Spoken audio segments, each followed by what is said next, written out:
Of all the great houses, the Baratheons are by far the best in all of Westeros. From Orys, the first Baratheon, to the current rightful King Stannis, they are superior in every way to their peers. And if you don't agree with us by the end of this video, go ahead, look around for the heaviest rock you can find, grab it, and just walk straight into Shipbreaker Bay for us. Yeah, just please do. And before we even start this, let us know in the comments whether or not, off the bat, you think that we're right about this. And if not, tell us what pathetic house you guys think is the best in the Seven Kingdoms, if not the Baratheons, which is the one correct answer. For some reason, this fandom and the overall Song of Ice and Fire community has the biggest hard-on for House Targaryen. And for some reason, they think so highly of a few key figures in the Targaryen lineage, particularly Aegon I, right? The Conqueror. This guy who came over from Essos with 3 cheat code dragon action replays and swept over all 7 kingdoms and conquered them like it was nothing, right? They have this impression that this guy was just a huge Giga Chad. But if we go back to the origins of the Baratheon house, you'll see that actually this house is far superior and more Chadly than the Targaryens. Yeah, and George really has to handicap the Baratheons because of the great houses, they don't have a Valyrian steel sword, right? Right. They have no POV chapter, so you couldn't get like in their point of view, like actually within their head. The closest we get is Davos with Stannis, and then, you know, Ned and Cersei, and Cersei's not even around Robert at that time, by the time she becomes a POV, but, you know, we get Ned's POV with Robert, and they steal the show every time they're in those chapters, right? George really just had to handicap the Baratheons' influence because they would be everyone's favorite house if they actually could see it from, you know, actually objective point of view. And on top of it, they don't have any dragons. It just feels like George really gives like the Targaryens all these cool little trinkets and like they have all these cool like bleached white hair. Ooh, they have Valyrian steel swords. Ooh, they have dragons. And of course, everyone like likes the shiny toys. But if you actually just take an analytical eye to the Baratheons, you'd see like, dude, these guys they're the best. And I know a lot of people that watch our videos are Baratheon boys through and through. 100% true. The Baratheons do not rely on gimmicks and trinkets like the Targaryens do. Orys Baratheon, the founder, he married this woman, Argella, I think her name is something like that. Argella, I can't remember. I should have written it down, but Argella Durrandon, who were the current Stormlords at the time of Aegon's conquest, right? And the Durrandons themselves, they ruled over Storm's End for a long time. They're descended from a guy named Durin.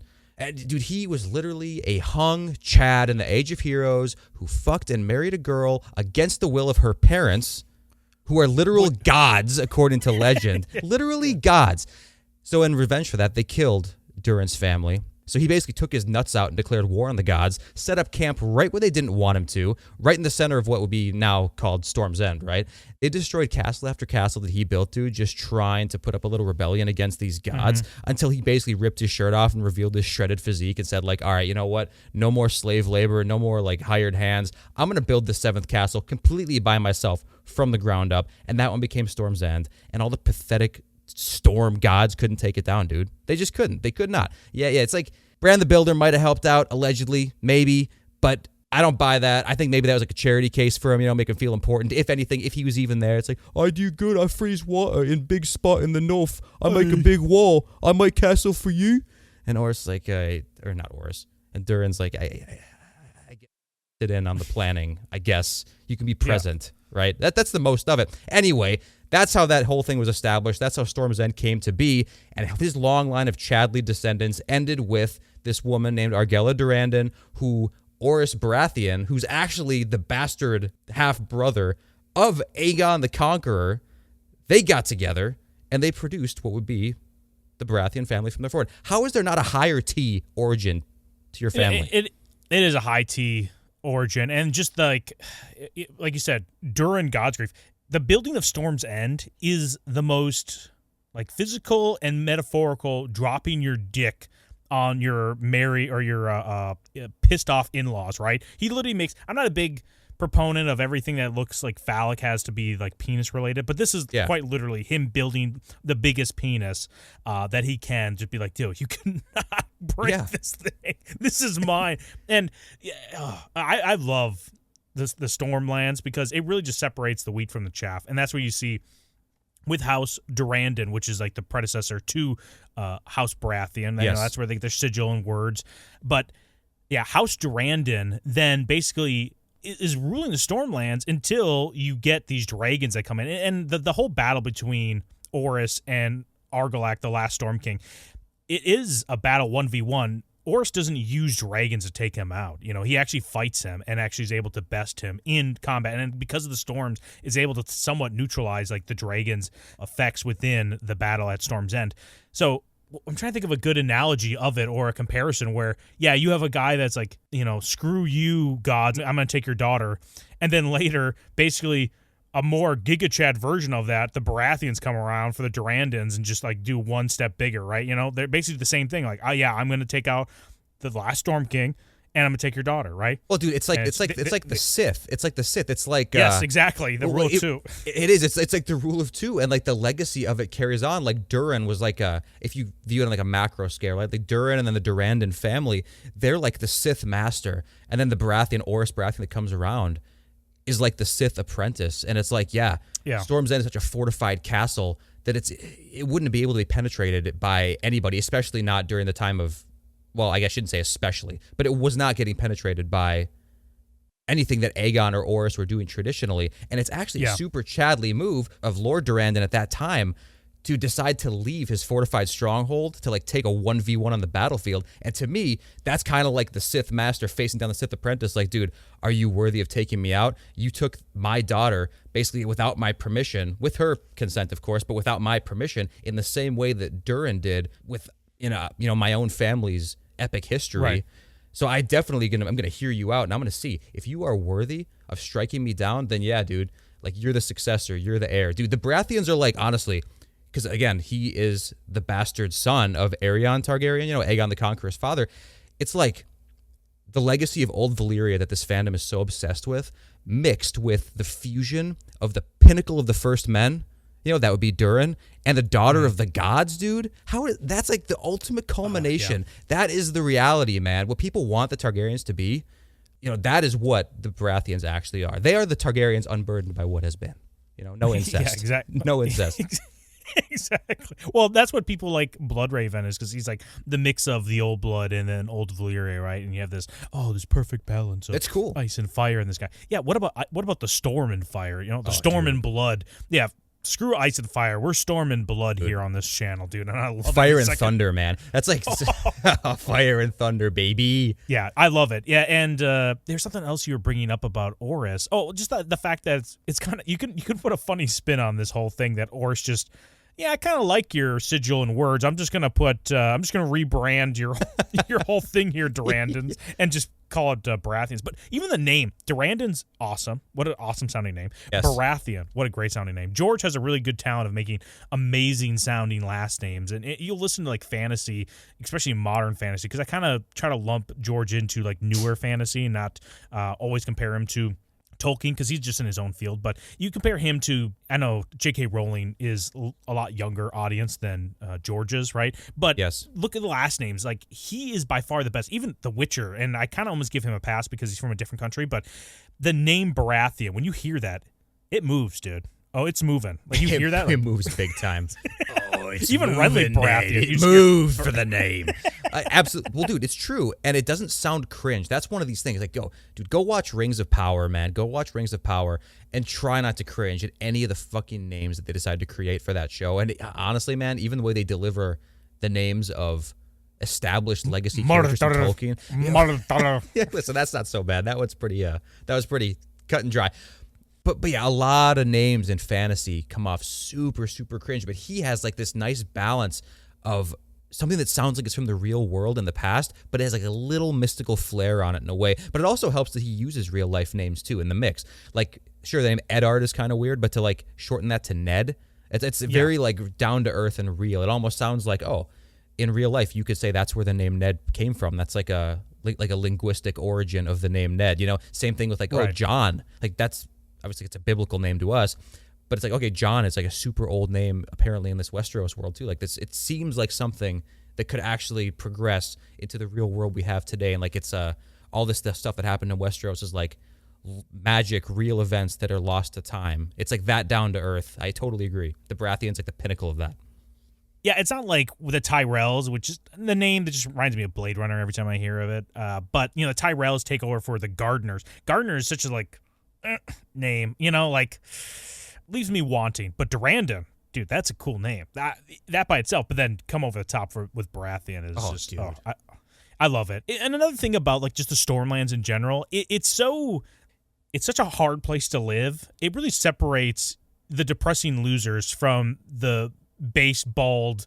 They're not all bald, but like the base alphas that really just don't give a shit and just want to assert their dominance all the time. There's no like little, like quite literally, there's no like little finger, like little people there that are like somehow getting by. There's no one like that could survive in Storm's End. It's depressing there. Even like the throne, which doesn't have a name, Storm's End. We see Boris Baratheon within House of Dragon sit on that thing. That thing is priming your ass for just a difficult life, and they just sit on it so comfortably. Oh, yeah, absolutely. That's how you know, man. Like, their glutes are just unbelievably strong. Because you know how it would be. If you tried to sit on a throne like that and you're not flexed, it would inevitably, no matter how much padding you got down there, it's going to end up kind of getting down to the bone and hurting a little bit. The only solution would be to kind of have like a little, almost like a chub going, right, for your ass. So you're flexing your ass like maybe 30% just to give that constant padding of muscle. Those glutes have got to be strong as fuck. You know what I'm saying? They can deadlift massive amounts. We already know they can. They have the powerlifter build. All the Baratheons do. But it's like an athletic powerlifter build, right? Like, they can definitely move, too. They got cardio as well. Yeah, George is basically just flexing. He's trying to flex on everyone else by putting the Baratheons or, Durandons down in this area where, their main base, Shipbreaker Bay. Yeah, let's just take a nice little tour or a little cruise in Shipbreaker Bay. I think that's where, isn't that the same sea where Stannis is, or, Robert Stannis and Renly's parents will die? I think it's in Shipbreaker Bay. They die at sea somewhere, I'm pretty sure. Well, dude, the whole surrounding. Well, I know they died at sea, but I'm not sure which sea it was. The whole surrounding of Storm's End is epic, and it's so strong. It's so difficult to penetrate that thing. How many sieges do we know of that actually worked on this place? Not many, man. Not many. Even when the Andals came over, when the primitive first men were still running things, dude, the Andals couldn't get in there. No way. And the Andals kind of ran through the rest of Westeros. It's another example of the Durandons basically being able to sit there in their like glorious Chode castle, right? This like powerful thing, which is so round, by the way. It's like so aerodynamic that no storm could ever take it down. Like the bricklaying was just so pristine by Durin. It's just ridiculous, the lore and the hype behind this thing. But they have a certain status in this place that if there are people that are trying to invade, sure, they could just kind of wait it out and no one's ever going to get in there. But if they see potential in these people, like they did with the Andals, they can actually come out and start interbreeding. And that's exactly what the Durandons did with the Andals during the Andal invasion. You know what I mean? They didn't get conquered. They welcomed them in. They're like, hey, what you're doing out there, it's fucking pathetic, guys. It's fucking pathetic, but we respect your grind. Come on in. We're not going to share our women, but, you can share your women with us, and then in exchange, you get some Baratheon, or I guess, no, not Baratheon, but some Stormlord blood in you, you know what I mean? For future generations. Like, appreciate that. And by the way, we'll adopt your religion. We'll worship the Seven because we can see that they're clearly the most based thing that's ever touched this continent. Way more based than the old gods that we've been probably flirting with until now. They saw the potential for this peak civilization with the Andals. Why did I start saying this? Oh, because of the... They couldn't invade. Yeah, or they couldn't but my larger point is to say that it's very difficult to penetrate Storm's End. It's just the construction is beautiful. The landscape is beautiful. They have seawalls made of pure stone that's naturally occurring that are absolutely massive. Like, no one can penetrate this thing. How do you do it? It's depressing, but you get the ultimate security in exchange. I think Mace didn't want to try to actually siege it. He kind of surrounded it, and more of a blockade than a siege of Storm's End, because I think he knew deep down, there's no way I'm getting in there, so I might as well just pretend like I'm flexing on them, just like, oh, I'm just going to be out here eating the whole time while you guys starve, because he knew he couldn't deal with that. I mean, if a quite literal storm god couldn't break down Storm's End, you think Mace the Ace, as well as, and as much as we love him, I don't think he has a fighting chance. And I think he knew that deep down, too, which is another 1,000 IQ move by Mace Tyrell. 100% true. And, minor, I won't even say spoilers, but like minor speculative spoilers here, too, for the Winds of Winter when it eventually comes out. We don't know exactly what's going to happen between the Stormlands, or I guess Storm's End, and the Young Griff John Condom Brigade that are currently coming over there right now. We don't know the exact what happens there. We don't know if it falls to them, if there's some kind of a negotiation that goes on and they're let in, or if, maybe they just get defeated outright. We don't know. But I would like to think that based on history, I don't think this thing is getting conquered. I think this is going to be another situation where no matter who is in there, even if it's not a Baratheon or a Durandon or whoever, it's going to be a mutual thing. It's not going to be, okay, we surrendered you. It's like, no, you know what? We see the potential in a possible alliance between us. Come on over. Edric Storm might even be with him at this point. We don't know. Yeah, I can't wait to see how Storm's End is going to come into the picture. It's probably going to be the main focal point of Winds of Winter, and that's the whole reason why. I know we just got some news recently that George R. R. Martin's kind of getting a little gloomy and doom about the whole, like, him finishing, if he's actually going to finish. And I just think maybe the effects of the Stormlands, him writing so much in there, might be having some sort of adverse effect on him. You know, he's like, oh, I'm just getting depressed because all I'm thinking about is the gray skies of Storm. Like, George's not even above it. George couldn't last it. He created, but he can't even, fight with the best of them there. Something else I want to bring up, too, because we talked about their genetic line. The seed is strong, right? A line we hear, and that's throughout the books, and for whatever reason, House of Dragon wanted to move over that and not have Rhaenys Targaryen actually have black hair because the seed is strong, stronger than the Targaryen blood, but no, they're like, no, we must have them all have white hair so everyone can be Targaryens that ride dragons. We don't want to confuse the audience. Also, they probably just want to rub their Targ clit to the whole thing, you know? Yeah, absolutely they do. I don't know strong, what their deal is. The seed is extremely strong. I mean, we don't even need that explanation. Just seeing these guys, not necessarily on screen.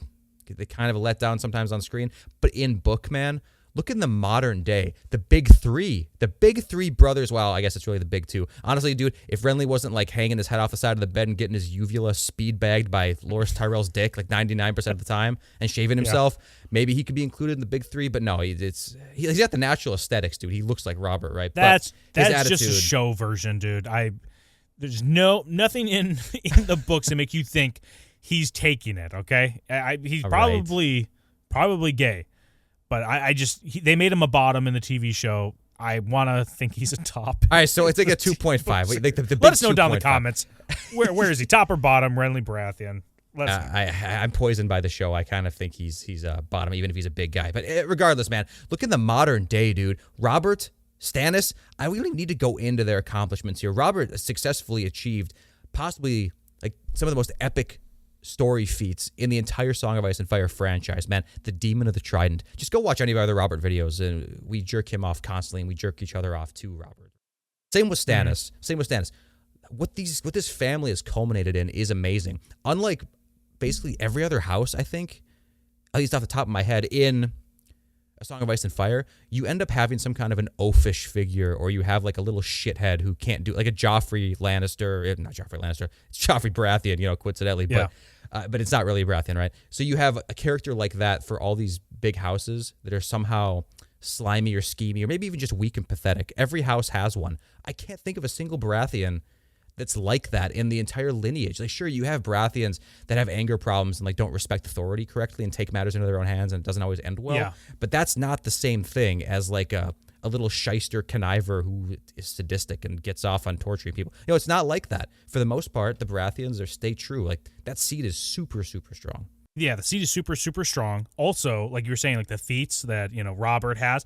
Let's not forget that Stannis was so close to taking King's Landing, right? If it wasn't for some stupid little imp's idea about using, literally a Hail Mary pass about using this wildfire, which we have no idea actually, how impactful this would be, and it happens to be like one of the greatest all-time, defenses ever for an incoming invasion. Stannis was definitely retard move. Oh, I know. Stannis is so close to taking King's Landing, but also before that, Stannis went during Balon's, the most retarded rebellion of all time, Balon's rebellion.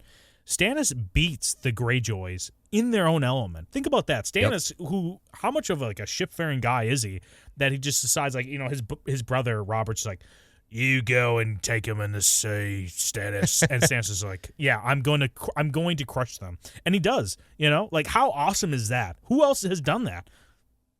Yeah, no one's done it. Not, at least not somebody that isn't used to that kind of environment, right? Like, sure, like, the Greyjoys could be beaten by another seafaring house, or like a house with like a prominent, experienced, seasoned navy. Sure, that makes sense.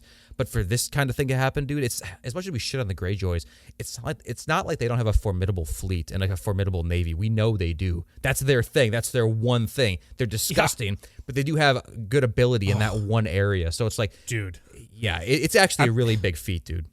This is like the equivalent of, and this is a great analogy, everyone's going to understand this, right?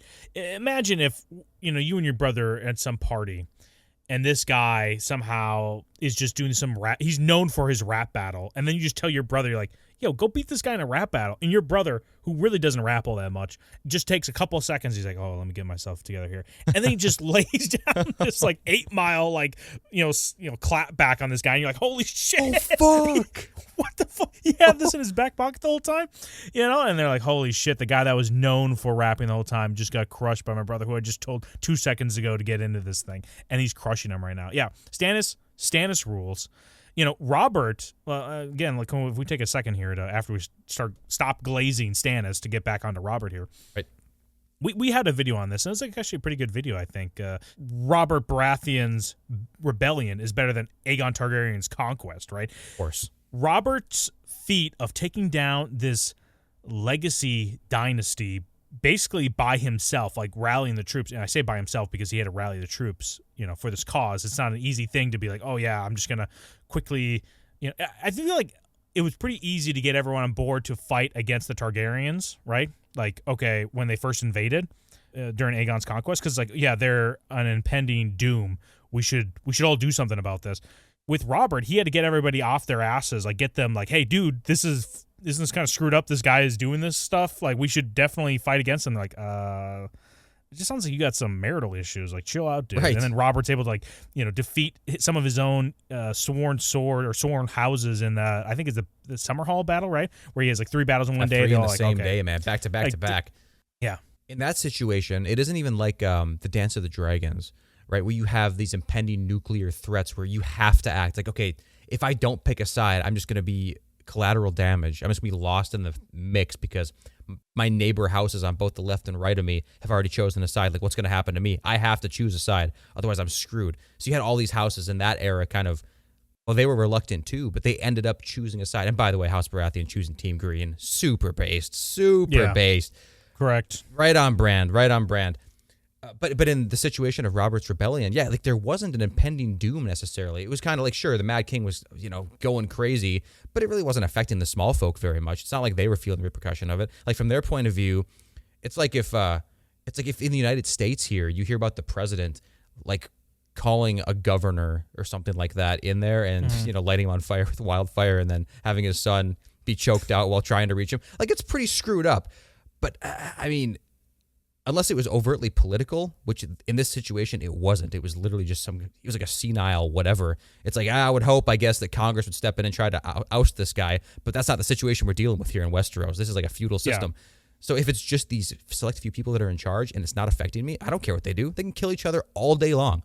All day long. They can kidnap each other's daughters. They can do whatever. But Robert, with his charismatic personality and his larger-than-life attitude, dude, he rallied them together. Ned didn't do it. He's a buzzkill. Yeah, and to think that Aegon probably wouldn't have been able to conquer, all the kingdoms if it wasn't for Orys Baratheon, too. He definitely needed a Baratheon by his side to do it the whole time. So. Yep. And if you had any doubt that George doesn't like the Baratheons all that much, he likes the Targaryens. There's only one great house that has a crown on their sigil, and it is the Baratheons. Hey, thanks for watching this video. Be sure to subscribe if you want to see more content like this, and smash that like button. Or not, we don't care.